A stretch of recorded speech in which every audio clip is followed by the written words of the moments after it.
Good afternoon and welcome to Midday Prime. I'm Shubhendu Ghosh. In the next 1 hour, we'll get you all the updates from India and the world. Let's begin with the top stories at this hour. Chief Justice of India appeals our petitioner against abrogation of Article 370 for not filing relevant documents. Three-judge bench adjourns hearing without passing order on the petition.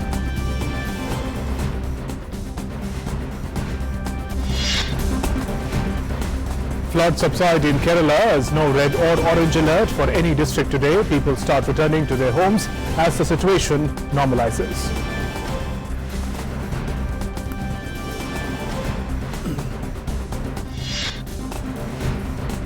Indian Army responds befittingly to violation of ceasefire by Pakistan in Naugam and Krishna Ghati sector. Pakistan claims that 3 of its soldiers were killed in the exchange, summons Indian Deputy High Commissioner.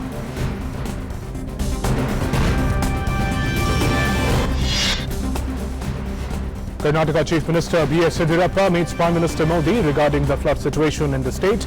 Estimates total loss due to floods at more than 40,000 crores.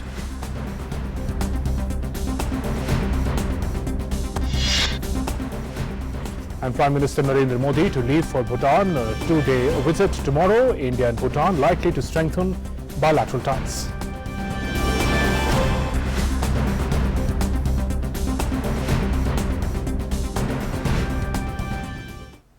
The Supreme Court on Friday expressed anguish over defective petitions challenging the scrapping of provisions of Article 370 of the Constitution.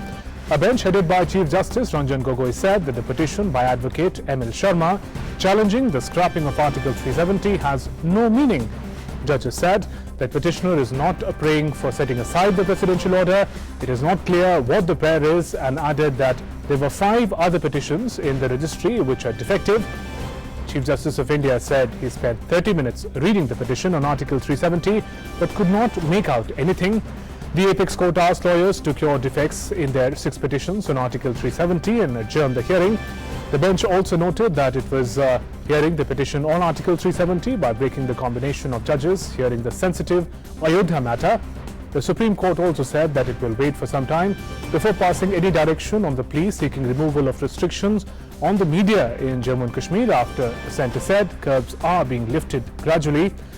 During the hearing, the centre told the Apex Court that the situation is improving in Jammu and Kashmir and the curbs are being lifted.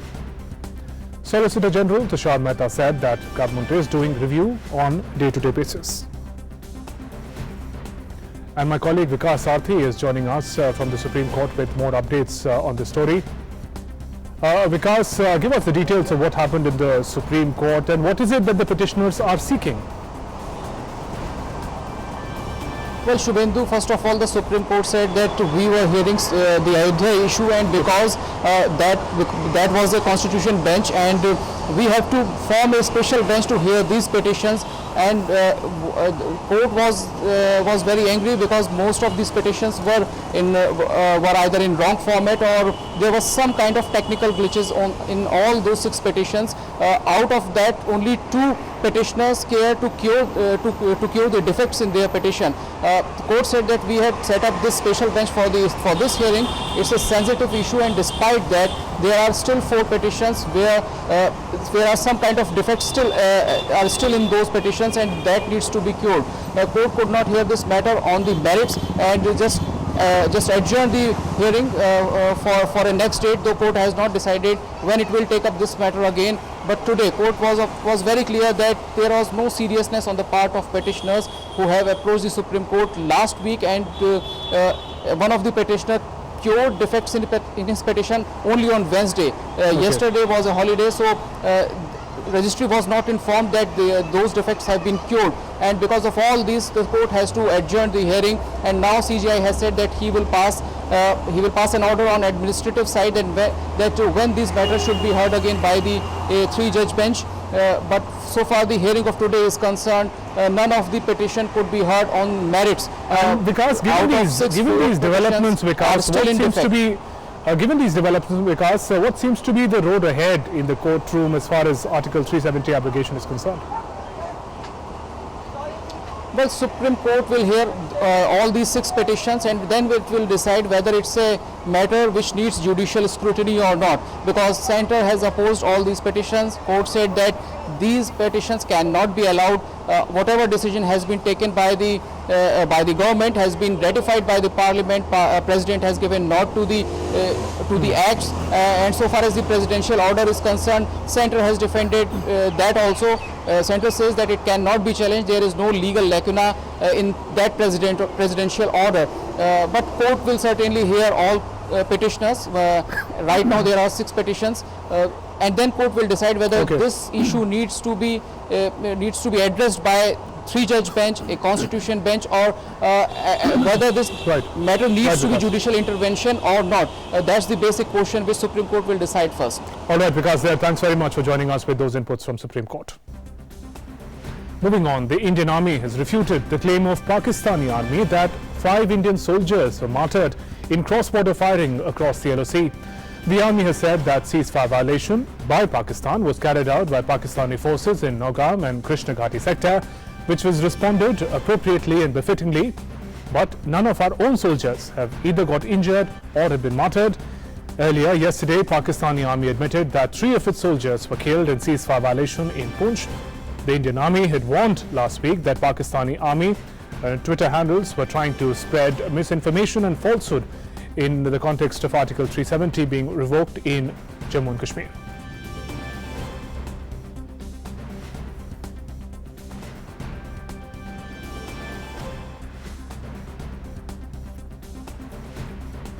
And these were the claims, part of the Pakistan propaganda that have been made by the Pakistan Defence Forces. The army has said that they've sustained casualties on the Indian side. However, the Indian side has denied that any such development has happened.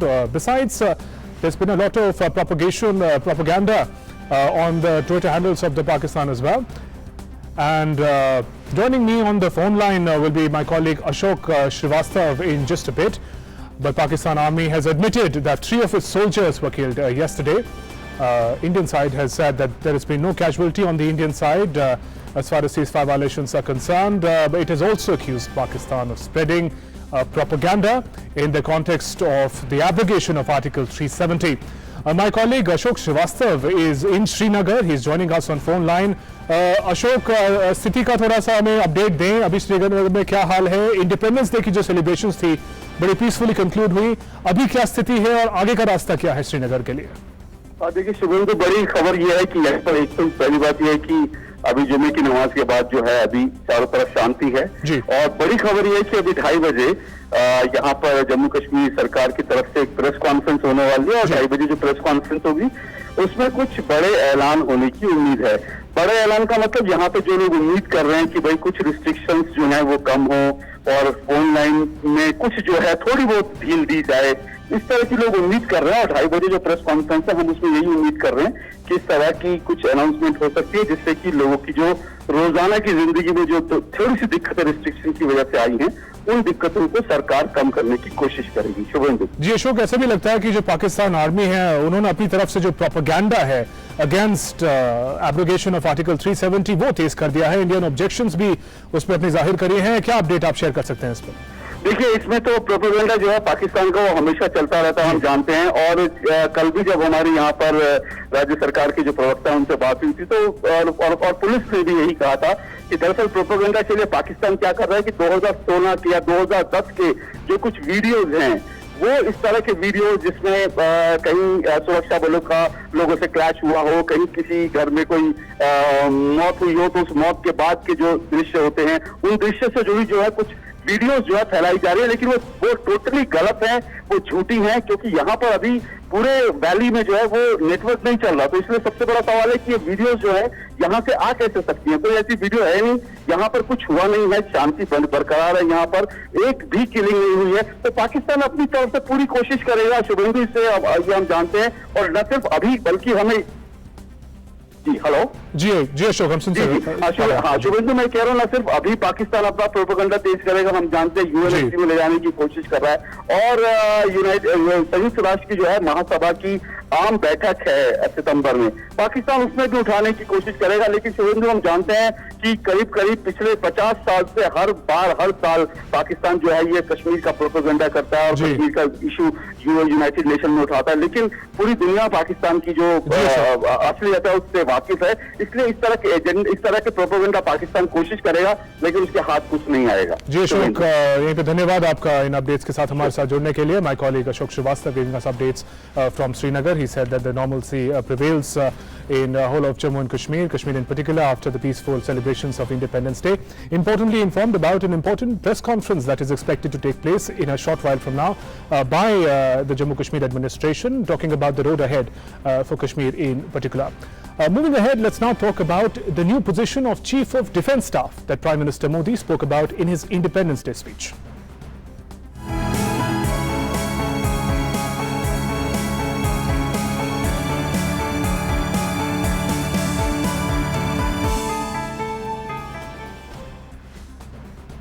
In a landmark military reform, Prime Minister Narendra Modi announced that the country will now have a Chief of Defence Staff, we also call it CDS, as head of the tri-services, that is Army, Navy and Air Force. It is a proposal pending since the Kargil conflict in 1999. Prime Minister said that Chief of Defence Staff will ensure synergy and provide effective leadership to the armed forces, which is the need of the hour as the country deals with evolving security challenges. Without naming Pakistan, Prime Minister also called for countries that stand for humanity to unite against forces sheltering, promoting and exporting terror. Prime Minister Narendra Modi made a key announcement for the ramparts of the Red Fort on India's 73rd Independence Day.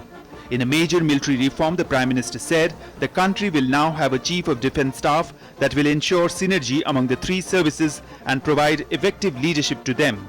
He said defence reforms are the need of the hour, as India has to keep pace with the changing world and deal with security challenges facing India. He pointed to how several experts and commissions have near consensus on the need for such reforms. आज युद्ध के दायरे बदल रहे हैं, रूप रंग बदल रहे हैं। आज जिस प्रकार से टेक्नोलॉजी ड्रिवन व्यवस्थाएं बन रही है, तब भारत को भी टुकड़ों में सोचने से नहीं चलेगा। हमारी पूरी सैन्य शक्ति को एक मुस्त होकर के एक साथ आगे बढ़ने की दिशा में काम करना होगा। Chief of defence staff CDS इसकी व्यवस्था करेंगे और इस पद के गठन के बाद तीनों सेनाओं के शीर्षस्थ स्तर पर एक प्रभावी नेतृत्व मिलेगा। Welcoming the announcement, Defence Minister Rajnath Singh tweeted, "The announcement of the institution of CDS by PM Modi has been made keeping in view of the much needed reform to streamline and further improve the coordination among the three forces and their functioning. CDS will have a long-lasting and positive impact on India's security. The CDS will be senior to the service chiefs, and his primary role will be to work towards increasing operational coordination among the Army, Navy or Air Force and deal with India's national security with a comprehensive approach. He will also act as a single-point military advisor to the Prime Minister and Defence Minister on key defence and strategic issues. A high-level committee set up to examine the gaps in the country's security system in the wake of the Kargil War in 1999 had called for the appointment of a Chief of Defence Staff. A group of ministers analysing the required reforms in the national security system had also favoured appointing a Chief of Defence Staff. In 2012, the Naresh Chandra Task Force had recommended creating the post of a permanent chairman of the Chiefs of Staff Committee. Under the present structure, the chairman of the Chiefs of Staff Committee coordinates tri-services issues. The COSC comprises the Army, Navy and Indian Air Force chiefs, and the senior-most among them acts as its chairman. Military veterans as well as strategic and defence experts hailed Prime Minister Narendra Modi's announcement of creating the post of Chief of Defence Staff, saying it was a long-pending move that will help in greater integration of the three services. It's a very welcoming steps. There has been a demand for this for last 40 years. So this decision was overdue, and I am glad this has been done today. The Prime Minister of India today, first time in the history of independent India, has announced there will be a CDS. General V.P. Malik, the former chief of the army who led the force during the Kargil conflict in 1999, described it as a historic step that will ensure better jointmanship and military disciplinary coordination. While asserting that peace and security are essential to development, PM said, India won't be a mute spectator to acts of terrorism in different parts of the world. Without naming Pakistan, Prime Minister Modi said, those who support, protect and export terrorism must be exposed. कुछ लोगों ने सिर्फ भारत को ही नहीं, हमारे पड़ोस के देशों को भी आतंकवाद से तबाह करके रखा हुआ है।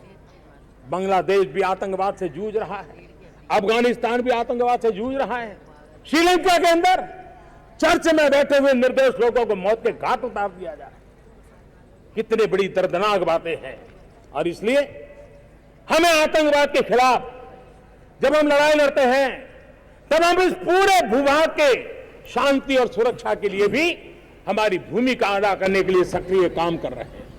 The Prime Minister spoke on how his government has a clear policy on combating those creating an atmosphere of terrorism, violence and fear, and signalled that his government is going to deliver on long pending military reforms. DD India.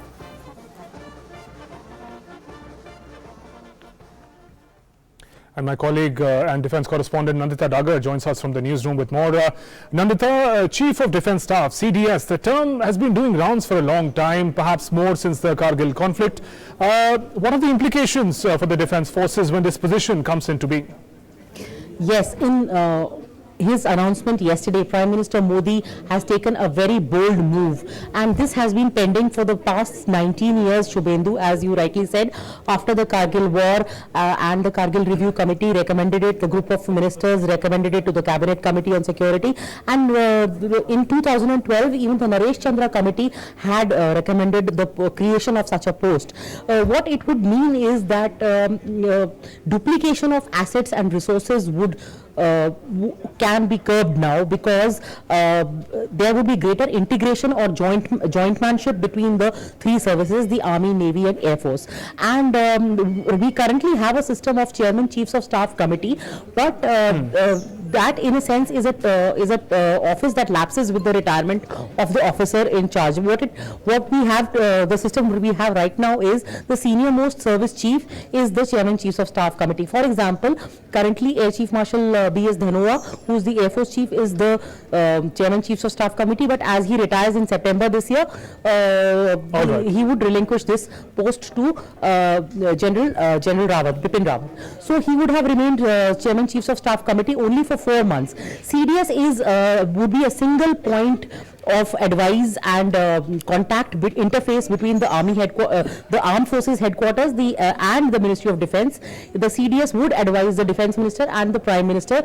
Currently, the Prime Minister is advised by the single person, that is the National Security Advisor, and the CDS is something that would replace that. There was, Shubhendu, it's a very natural question that would arise, why this has been pending for so long, for 19 years precisely, and the reason is that there was a great deal of consternation amongst the political parties, because they felt, especially the Congress party or the UPA, which believed that too much powers will be vested in the CDS. Okay. Also, the Defence Ministry bureaucrats, they felt that there would be a direct communication between the CDS or Chief of Defence Staff and the Prime Minister, and therefore they would be taken out of the loop. Right. But as you know, this model is very successful. It's working in top democracies and very, very powerful military democracies such as USA, UK, France, and even China, which has organized its military and conducted major reforms, organized it into various theatre commands.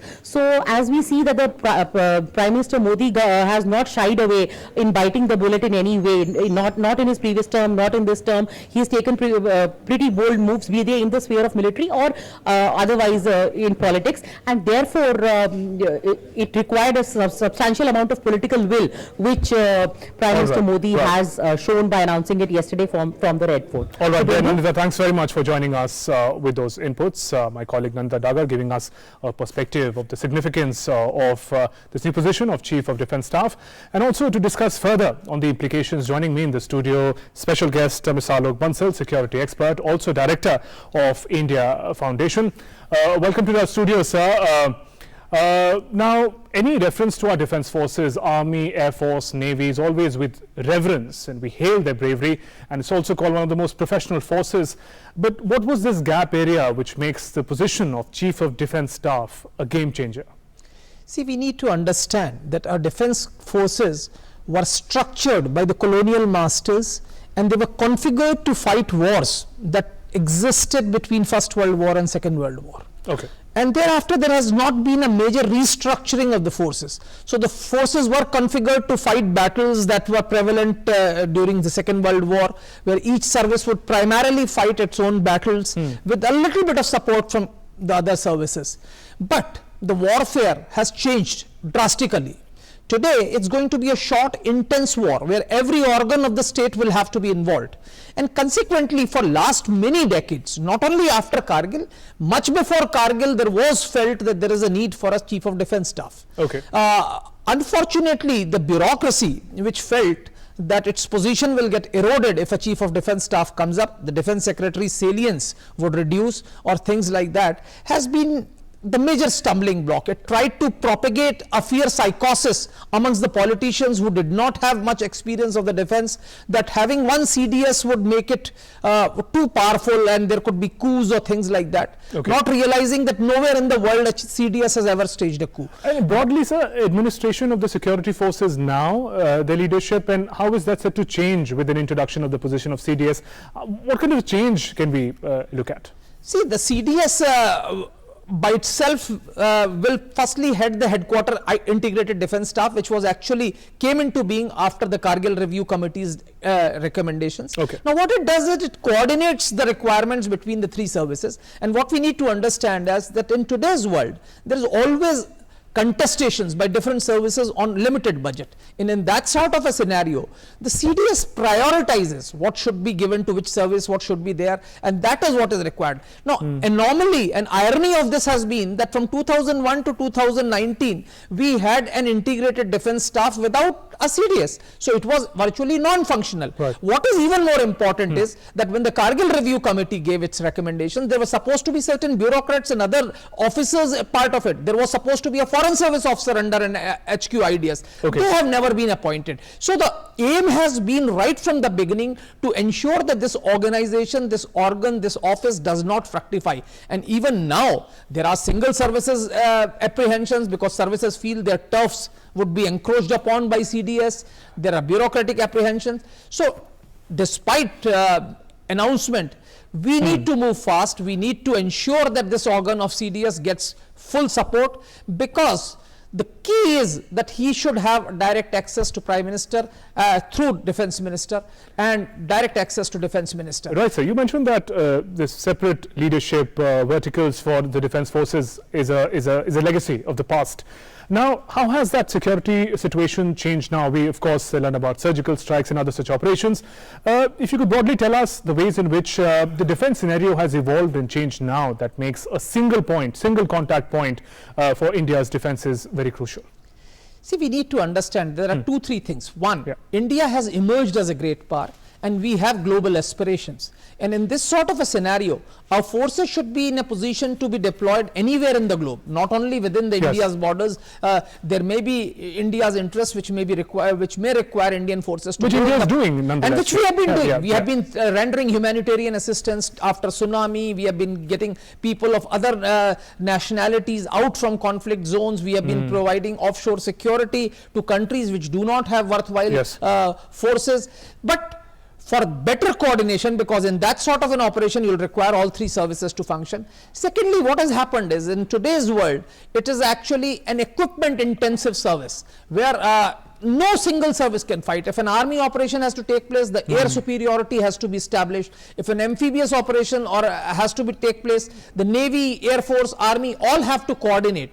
So this sort of a coordination requires that the Prime Minister and the Defence Minister should be able to get a single point advice, and that should come from one individual, because till now what was happening, the bureaucrats were giving this advice who had no experience in matters defence. Right. So that was thing. And now the next step should be to create theatre commands, where I think at eastern seaboard or western front. We need to have integrated theater commands like US has, and now most of the important countries have, and these theater commanders should again be integrated, and they should directly report to the defense minister through CDS and things like Right, that. sir, and you mentioned US. If you talk about the best practices across the world, we see major defense powers, whether we talk about US, China, UK, France, they have a similar structure. So looking at their success, what are the key things that India could learn from there? I mean, these are also important motivations to step up our defense organization. See, US is the best example, Okay. because in US also we had similar bottlenecks that exist in India. Okay. The single service apprehensions that CDS will encroach on their position, and there was a lot of opposition by US Navy when US thing. But what happened in US case, and one advantage which US had probably over India was that bulk of the political leadership in US had a military background. So they understood matters military better, and it was the politicians who pushed. They brought in a Goldwater-Nichols Act which ensured that jointmanship prevailed. They ensured certain requirements for promotions and things like that, and that ensured that CDS came. And now what happens in today in US is, because US has a global presence, so they have Pacific Command, they have Right. Atlantic Command, they have Africa Command. All these are integrated theater commands, and they come directly under the Defense Secretary with advice from CDS and things like that. Now that sort of a scenario is what is desirable in the long term. India would need to go for it, but as of now what I feel is that the operation control will still remain with the single service, Okay. which eventually should come under the CDS. In fact, CDS should have the operational control, and each service and service chiefs must be responsible for equipping, training and manpower positioning of the service. All right. And so finally, if you could help us understand a technicality for now, any security concern, the advice would come from the National Security Advisor, NSA. It seems like the CDS would have similar responsibilities. Now, do these positions coexist? Does one make the other obsolete? How does that work? See, National Security Advisor gives a security advice, and security is all encompassing. It's a huge thing. It's actually encompasses internal security, external security. It also has a component of international relations, diplomacy, cyber security. There are various facets. Right. When we are talking of CDS, he deals with matters defense, the armed forces. And armed forces, what is their requirement, how they need to be deployed, and what are their requirements, what are their aspirations. The PM and the defense minister would now have a professional giving them a single point advice, and that's where I think the CDS is important, and how CDS structure is works out is what is important, because that will have to be worked out, how its interface with Ministry of Defense, because one of the biggest anomalies in Defense Ministry is the organization of Ministry of Defense, where you have people from every department of the government except Defense Forces. All right, sir. There, Mr. Bansal, thanks very much for joining us with those insights on the implications for Chief of Defense Staff position. And of course, Prime Minister made that announcement yesterday in his speech at the Independence Day from the Red Fort, and the ways in which it will integrate the resources and the capabilities of the three forces. Moving on, Prime Minister Narendra Modi will embark tomorrow on a two-day visit to Bhutan, during which the two strategic allies will explore ways to further strengthen and diversify the bilateral partnership. Prime Minister will launch RuPay and Bhim app during his stay for the benefit of the Indian tourists in Bhutan. PM will also interact with students of Royal University of Bhutan. Our correspondent had an exclusive interview with Indian Ambassador to Bhutan, Ruchira Kamboj. After assuming office for the second time, this would be the first visit of PM Modi to Bhutan. And to speak more on that, we have the Indian Ambassador to Bhutan, Ms. Kamboj. Let's talk to her and find out. Ma'am, welcome to DD News. In view of the neighborhood first policy, how crucial is this meet of the Prime Minister and this visit of the PM? Well, as you know, Bhutan is a very special partner of India. There is no big brother role that we play here. Everything that we do in Bhutan is per the wishes and aspirations of the people of Bhutan and as per their wishes and priorities. This cooperation has extended in diverse sectors. Of course, there are regular political visits. There is economic cooperation. There is hydropower cooperation that you know. And today the relationship is expanding into new frontiers such as space science and technology, STEM education, also in the financial sector. As you know that we are looking into the launching of the RuPay card during the Prime Minister's visit, and also we will be working towards the launch of the Bhim app at a later stage here in Bhutan. Coming to the financial sector, RuPay and Bhim app would play a crucial role in the digital economy of the of Bhutan, because we have a lot of people from India traveling to Bhutan as well. I think that will greatly benefit the Indian tourists because, as you know, we are moving from a cash to a card economy and actually from a card to a cardless economy. So that will obviate the need for the Indian tourists to carry cash, and I think will greatly facilitate convenience. As far as the second phase is concerned of the RuPay card, which I think we should see next year, the banks of Bhutan will issue RuPay cards which will facilitate the visit of Bhutanese tourists to India, as also the many Bhutanese students who study in India. So I think this is a very important step towards cross-border interoperability. India has already been playing a crucial role in the road development of this country. Now we have a direct access from India to Thimphu, and also the hydroelectric projects. So tell us more about that. India has been playing a large role, not since today, but since the very beginning. So as you know, we have Project Dantak here in Bhutan, and they have played a crucial role in the socio-economic development of the country, as you say. Currently, they are maintaining about 630 kilometers of road, and this is a brand that is well known and well liked across Bhutan. As far as hydroelectric power cooperation is concerned, I think there too India has played a big role. In fact, during the Prime Minister's visit, we will be launching a stamp marking 50 years of hydropower cooperation between India and Bhutan, beginning from Chukka, Tala, Kurichu, and now Mangdechu, and going forward, looking forward to the Sankosh hydroelectric power project. And when we talk about the two countries, Prime Minister has been talking about the younger generation, and this time he would also be interacting with the students of Royal Bhutan University. So how interesting would that be? Well, I think that is, if I may say so, one of the high points of the visit. There is great excitement and enthusiasm in Bhutan, and the Royal University, which is the only university of Bhutan, has, I think, put together and crafted this program with a lot of love and care, and it is matter of great pride that Prime Minister will be addressing the youth, because when you talk of India-Bhutan relations, you must also look at the future, and the youth are the future of the India-Bhutan relationship. So I think this address is much anticipated and one of the highlights of the program. So there you heard the ambassador. She says that it is going to be a very crucial and important meeting between the two prime ministers and also between the two countries, and the audience with the king would be playing the key role in this visit of the Indian Prime Minister. And my colleague Vishal Baristo is joining us from Thimphu, Bhutan. Vishal, now neighborhood first, Prime Minister Narendra Modi has said it time and again. It's not just a vision, but an action agenda. How is that going to be taken forward in the midst of the bilateral and strategic ties between India and Bhutan? Well, a very good afternoon to you, Shubhendu. As I was expecting you to talk to me, showers of blessings are here, and we can see rains, in fact, welcoming the Prime Minister. And let me tell you that Prime Minister has always attached a lot of importance to Bhutan, because according to his neighborhood first policy, the External Affairs Minister was the first to visit the country, and now followed by the Prime Minister. So it's going to be a very, very crucial two-day visit. And India has played a major role in the development of this country, which is known for its happiness around the world, and along with happiness is the development, which is a very crucial infrastructure, hydroelectricity, and also the Prime Minister's vision of a common satellite for Southern Asia nations, and that would also be realized in this visit, because he would also be inaugurating the satellite ground station. So it's going to be an interesting visit, and from the king to the commoner, Prime Minister would be meeting all. He would be going to the palace, and along with that he would also be interacting with the students of the Royal Bhutan University, and that would be quite an interesting pack as far as this visit is concerned. And I've been meeting a lot of people, especially the youngsters, and they are all very excited. You just heard the ambassador how important this visit is, and apart from the 10 MOUs, the Prime Minister would also be inaugurating 5 projects. Okay. So indeed it is going to be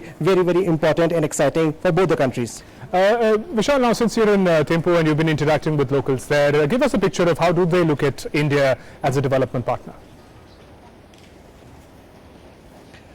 Well, when we talk about India, it is the Prime Minister who represents the country, and now he's a global figure. He's got his own charisma, and when I spoke to the youngsters, they are all happy to receive him, to host him, and they're all very excited because they've heard lot many good things about him.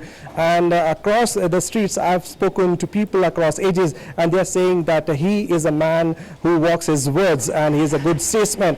and India has always been very supportive of Bhutan, but ever since Prime Minister Narendra Modi took over in 2014, and now this is his second term, and after assuming office, this is his first visit to Bhutan. So they are all very happy to receive him, and they can see India developing very fast and progressing in the right direction, in the direction of new India. That is the vision of the Prime Minister, and so they are all hoping that it is going to be a new era of India and Bhutan friendship.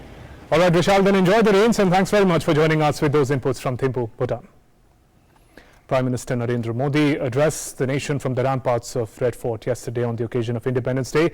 He counted many milestones and also raised several issues and challenges that lie ahead for the nation. One of them, the rapidly increasing population in the country. At the current rate, India will become the most populous country in the world by next decade, putting severe pressure on families and the nation's resources as a whole. Here's more on that.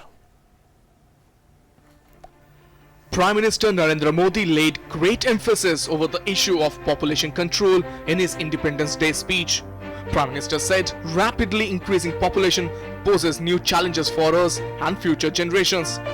Good family planning is a sign of patriotism. Parents must consider if they can fulfill the needs of child. We need to worry about population explosion. Governments have to come forward through different schemes. If population is not educated, not healthy, then neither home nor the country can be happy. एक विषय है जिसको मैं आज लाल किले से स्पर्श करना चाहता हूं, और वो विषय है हमारे यहां बेतहासा जो जनसंख्या विस्फोट हो रहा है। ये जनसंख्या विस्फोट हमारे लिए, हमारी आने वाली पीढ़ी के लिए अनेक नए संकट पैदा करता है। सपनों को पूरा करने का सामर्थ्य व्यक्ति से शुरू होता है, परिवार से शुरू होता है। अगर आबादी शिक्षित नहीं है, तंदुरुस्त नहीं है, तो न वो घर भी सुखी होता है, न वो देश भी सुखी होता है। Let us understand India's population challenge by means of data. At current rate, India is set to become the most populous nation in 2027, surpassing China. India's population has been growing at a much faster rate than China's, with the poorer regions contributing the most to that growth. India's population ballooned from 555.2 million in 1970 to 1.366 billion now, a 146% expansion. China's population grew at about half that pace, 73%, from 827.6 million to 1.43 billion. India's fertility rate is currently at about 2.24, with wide variation across states. It stands at 1.6 in Tamil Nadu and West Bengal, and 3.3 in Bihar and 3.1 in Uttar Pradesh. The fertility rate in the rural areas is much higher than in the urban areas. India's growing population poses more challenges than opportunities. Need for higher investment in education and healthcare system. Need for more food, more housing, sharp increase in drinking water supply. Pressure on infrastructure such as roads, transport, electricity and sewage. More candidates for fewer jobs. Nation will need to raise resources through taxation and other means. Impact on nation's forest and water resources.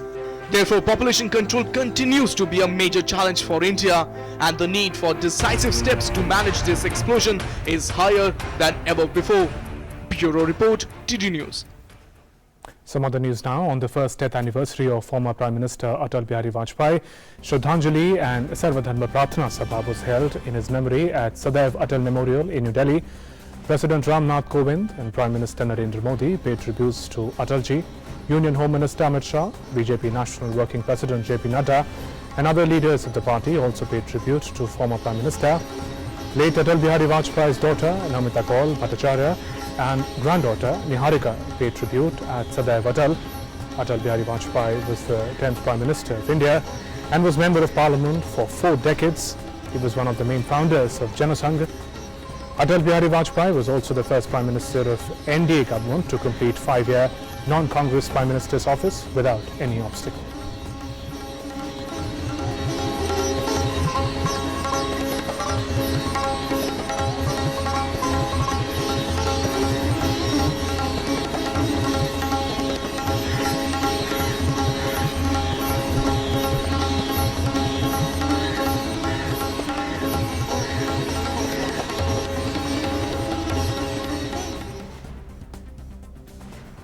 In response to Prime Minister's call to make India free of single-use plastics, a massive public campaign will be launched, engaging all stakeholders. Minister for Environment, Forest and Climate Change, Prakash Javadekar, will review all the initiatives and campaigns in this regard and chalk out a concrete plan to realize the target.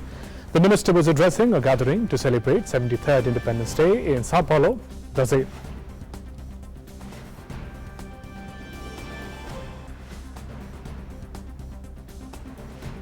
Union Defence Minister Rajnath Singh attended the closing ceremony of International Army Scout Masters competition in Jaisalmer. The Indian Army backed first position in the tournament despite participating for the first time. In his address to the Army Scouts, Union Defence Minister encouraged organising such events. He said that these initiatives and activities promote international relations as well.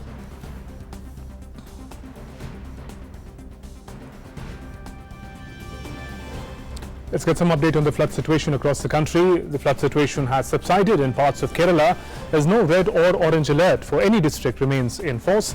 People are returning to their homes as the situation has normalized with abatement of rains. Sun brought respite to flood-hit Kerala since Thursday as the water receded in many low-lying areas and the state began to return to normalcy, even as the toll in the second spell of the southwest monsoon rose to 104 with 36 missing.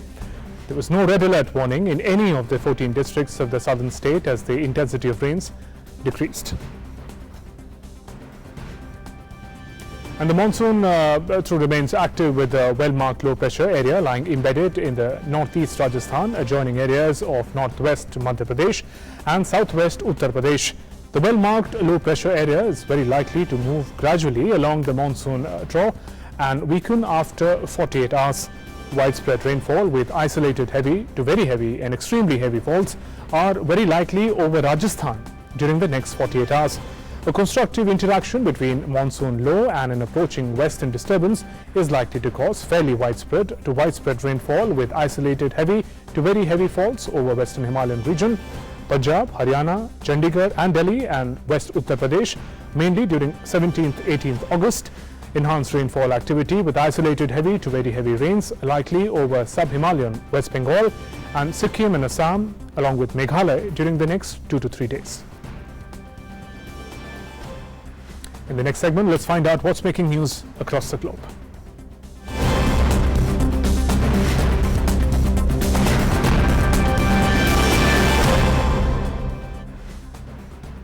First up, news from Hong Kong. Hong Kong police affirms that 748 people have been arrested since the large-scale anti-extradition bill protests that erupted on June 9th, with 115 people prosecuted. Police officials also added that 15 police officers have sustained varying degrees of eye injuries due to protesters' use of handheld laser light. Police tactics are toughening after 10 weeks of increasingly violent confrontations between police and the protesters plunged Hong Kong. In a new major development in the contentious trade war between US and China, China has vowed to counter the latest tariffs imposed by the United States on $300 billion of Chinese goods. Both the parts are set to hold trade negotiation meetings in Washington in September.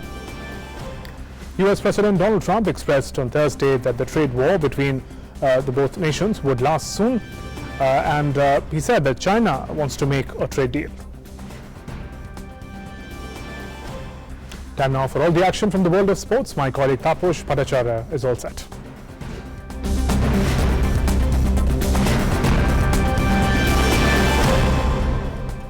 Taposh, what's the latest? The latest is the coach saga that is going to unfold by today evening. The three-member Cricket Advisory Committee comprising of Kapil Dev, Anshumai Gadgwad and Shanta Rangaswamy will announce the head coach today evening at 7 p.m. when it will address the media. The Kapil Dev-led CSC started the interview process for the selection of India's head coach at the BCCI headquarters. A total of 6 shortlisted candidates, Ravi Shastri, Tom Moody, Phil Simmons, Mike Hesson, Lalchand Rajput and Robin Singh will be interviewed throughout the day. The incumbent head coach Ravi Shastri and Simmons will join the interview via Skype from West Indies, while the other 3 candidates, Hesson, Rajput and Singh, were present in person to give their presentation. Meanwhile, England's fragile batting again buckled on day 2 of the second Ashes test against Australia at Lord's. Opener Rory Burns made a battling 53 only to be part of a collapse of 4 wickets for 46 runs that left the home side 138 for 6. England partially recovered through a stand of 72 between Johnny Bairstow and Chris Woakes. Bairstow was also helped by cameos from debutant Jofra Archer and Stuart Broad before becoming the last man to fall for 52 to leave England 258 all out. Australia lost David Warner, bowled by Broad, to close on 30 for 1, but will be the happier side after captain Tim Paine won the toss. Well, from cricket to tennis, Nick Kyrgios's feud with umpire Fergus Murphy boiled over during the explosive outing at the Cincinnati Masters that left the Australian player 13,766 pounds lighter in the pocket and facing a possible suspension from the ATP. Let's take a look.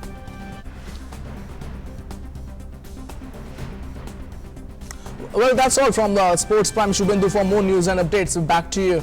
All right, Taposh, thanks very much for joining us with those inputs. Let's now find out what's making news in Live Prime.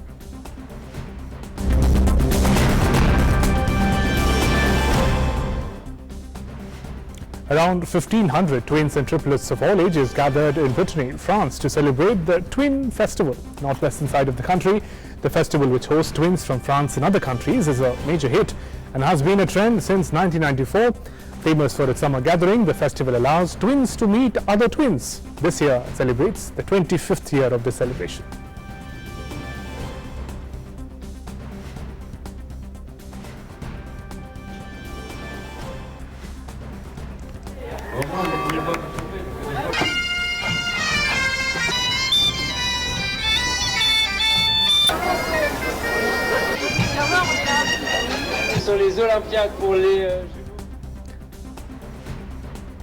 And with that, we conclude this edition of Midday Prime. News and updates continue after a short break. Namaskar.